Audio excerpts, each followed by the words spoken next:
Hello.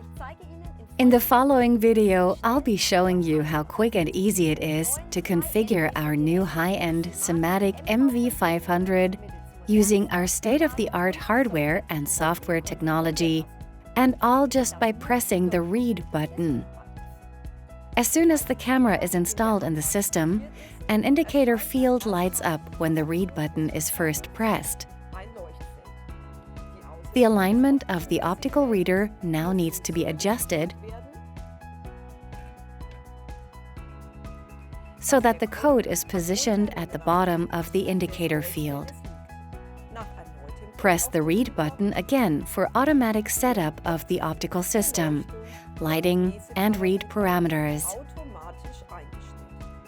Expert knowledge regarding commissioning of the optical readers is no longer required.